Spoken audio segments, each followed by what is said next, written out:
My fellow citizens, I stand here today humbled by the task before us, grateful for the trust you've bestowed, mindful of the sacrifices borne by our ancestors. I thank President Bush for his service to our nation.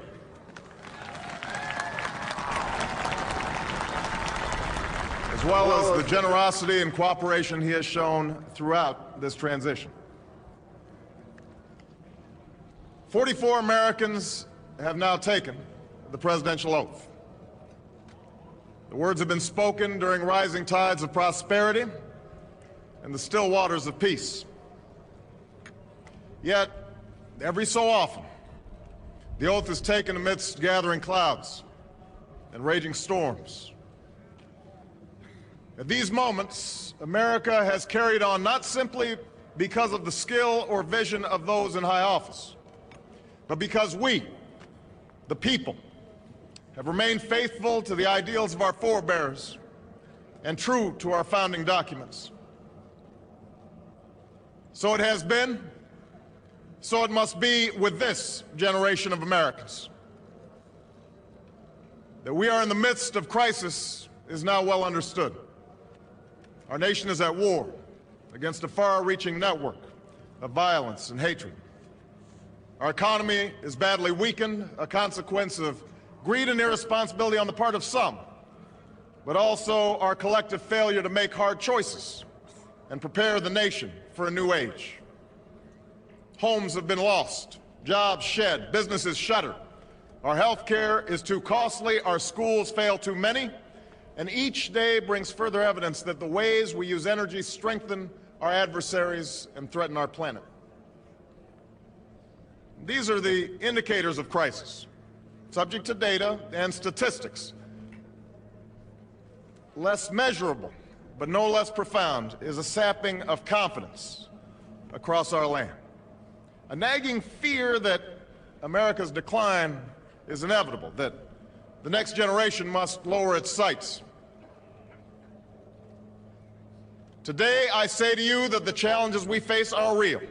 They are serious and they are many. They will not be met easily or in a short span of time. But know this, America, they will be met.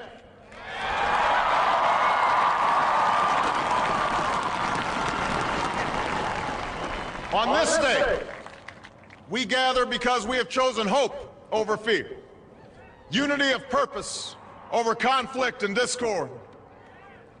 On this day, we come to proclaim an end to the petty grievances and false promises, the recriminations and worn-out dogmas that for far too long have strangled our politics. We remain a young nation, but in the words of Scripture, the time has come to set aside childish things.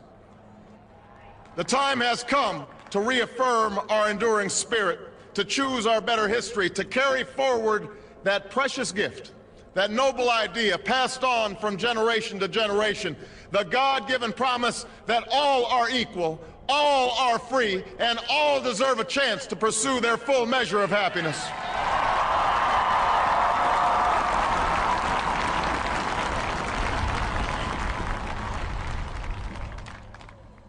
In reaffirming the greatness of our nation, we understand that greatness is never a given. It must be earned. Our journey has never been one of shortcuts or settling for less.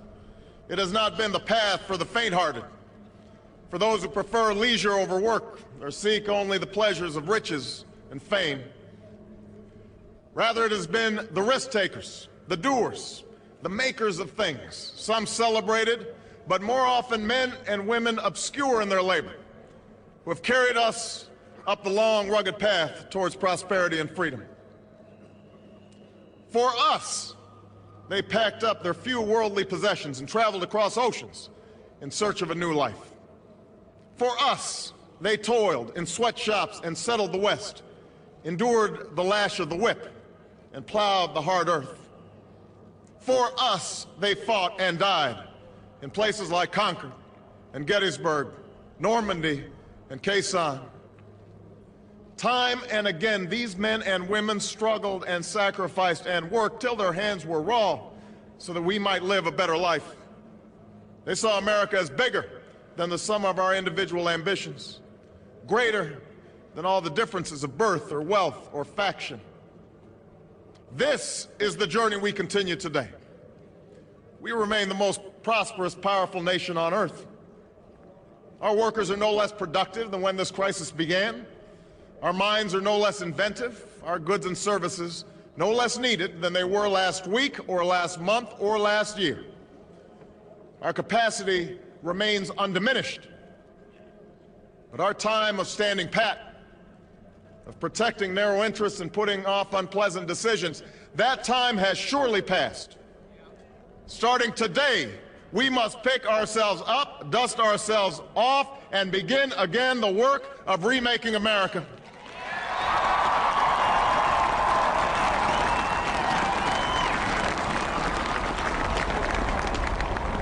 For everywhere we look, there is work to be done.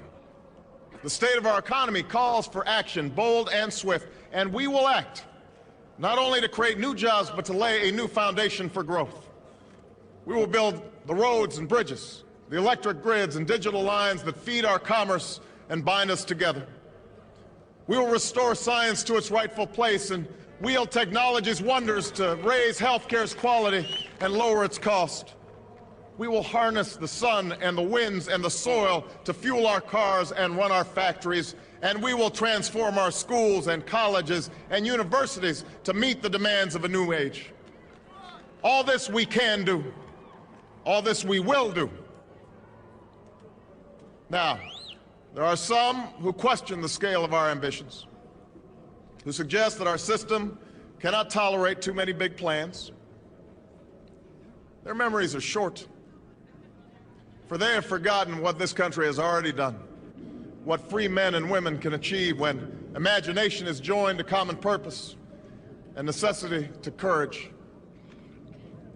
What the cynics fail to understand is that the ground has shifted beneath them, that the stale political arguments that have consumed us for so long no longer apply.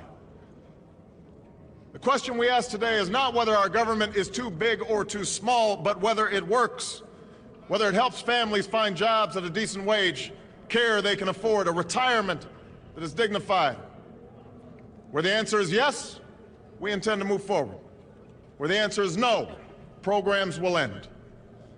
And those of us who manage the public's dollars will be held to account to spend wisely, reform bad habits, and do our business in the light of day, because only then can we restore the vital trust between a people and their government. Nor is the question before us whether the market is a force for good or ill. Its power to generate wealth and expand freedom is unmatched. But this crisis has reminded us that without a watchful eye, the market can spin out of control. The nation cannot prosper long when it favors only the prosperous. The success of our economy has always depended not just on the size of our gross domestic product, but on the reach of our prosperity, on the ability to extend opportunity to every willing heart, not out of charity, but because it is the surest route to our common good.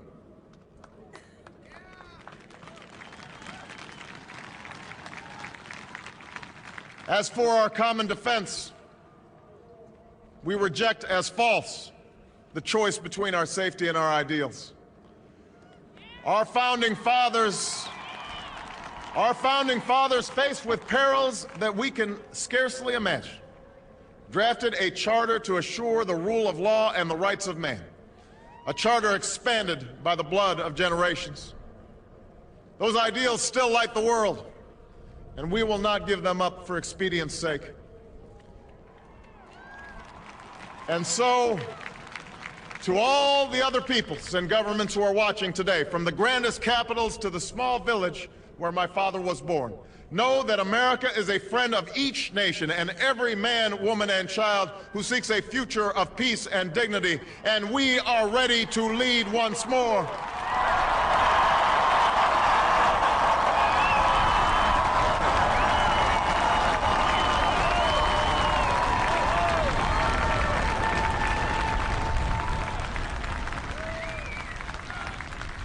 Recall that earlier generations faced down fascism and communism not just with missiles and tanks, but with the sturdy alliances and enduring convictions.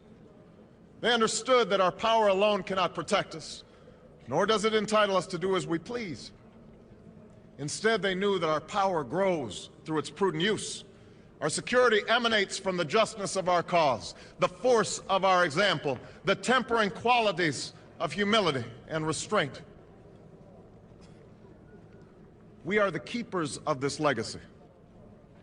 Guided by these principles once more, we can meet those new threats that demand even greater effort, even greater cooperation and understanding between nations. We will begin to responsibly leave Iraq to its people and forge a hard-earned peace in Afghanistan. With old friends and former foes, we will work tirelessly to lessen the nuclear threat and roll back the specter of a warming planet. We will not apologize for our way of life, nor will we waver in its defense. And for those who seek to advance their aims by inducing terror and slaughtering innocents, we say to you now that our spirit is stronger and cannot be broken. You cannot outlast us, and we will defeat you.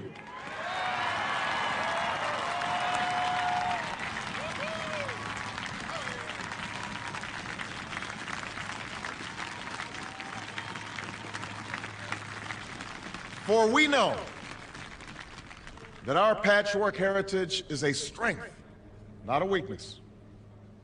We are a nation of Christians and Muslims, Jews and Hindus, and non-believers.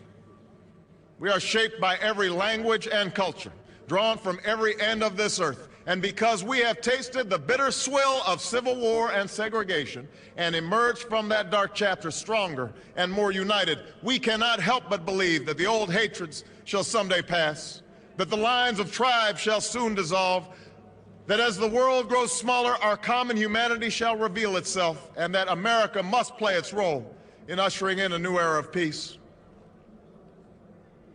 To the Muslim world, we seek a new way forward based on mutual interest and mutual respect.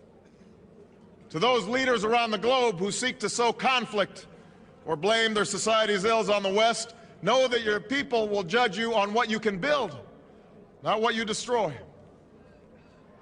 To those who cling to power through corruption and deceit and the silencing of dissent, know that you are on the wrong side of history, but that we will extend a hand if you are willing to unclench your fist. To the people of poor nations, we pledge to work alongside you to make your farms flourish and let clean waters flow, to nourish starved bodies and feed hungry minds. And to those nations like ours that enjoy relative plenty, we say we can no longer afford indifference to the suffering outside our borders, nor can we consume the world's resources without regard to effect.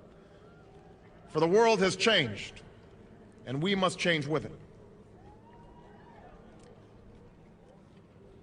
As we consider the road that unfolds before us, we remember with humble gratitude those brave Americans who, at this very hour, patrol far-off deserts and distant mountains. They have something to tell us, just as the fallen heroes who lie in Arlington whisper through the ages. We honor them not only because they are the guardians of our liberty, but because they embody the spirit of service, a willingness to find meaning in something greater than themselves. And yet, at this moment, a moment that will define a generation, it is precisely this spirit that must inhabit us all. For as much as government can do and must do, it is ultimately the faith and determination of the American people upon which this nation relies.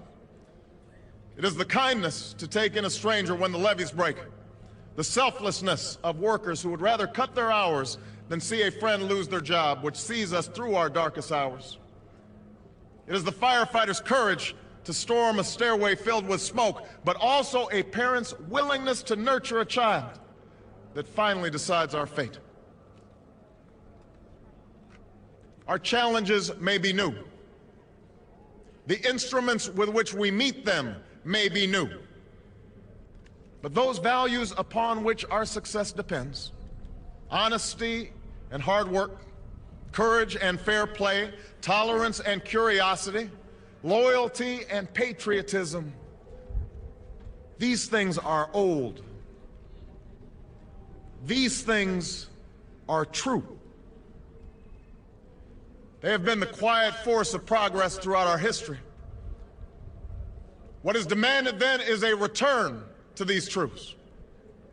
What is required of us now is a new era of responsibility, a recognition on the part of every American that we have duties to ourselves, our nation, and the world, duties that we do not grudgingly accept, but rather seize gladly, firm in the knowledge that there is nothing so satisfying to the spirit, so defining of our character, than giving our all to a difficult task. This is the price and the promise of citizenship. This is the source of our confidence, the knowledge that God calls on us to shape an uncertain destiny.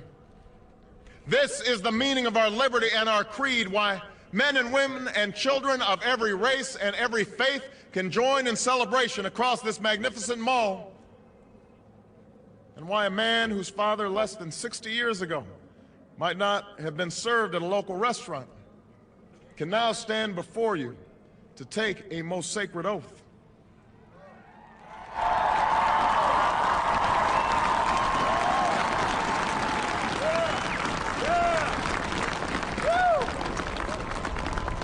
So let us mark this day with remembrance of who we are and how far we have traveled.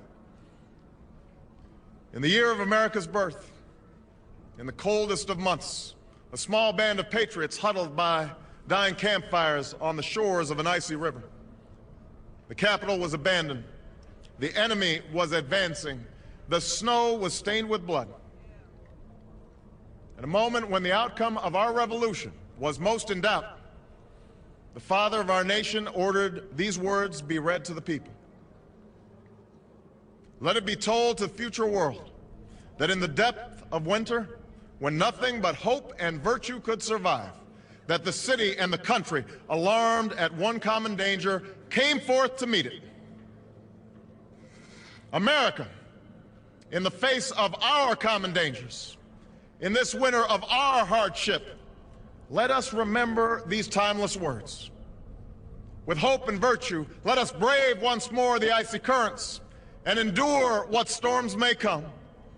Let it be said by our children's children that when we were tested, we refused to let this journey end, that we did not turn back nor did we falter. And with eyes fixed on the horizon and God's grace upon us, we carried forth that great gift of freedom and delivered it safely to future generations. Thank you. God bless you. And God bless the United States of America.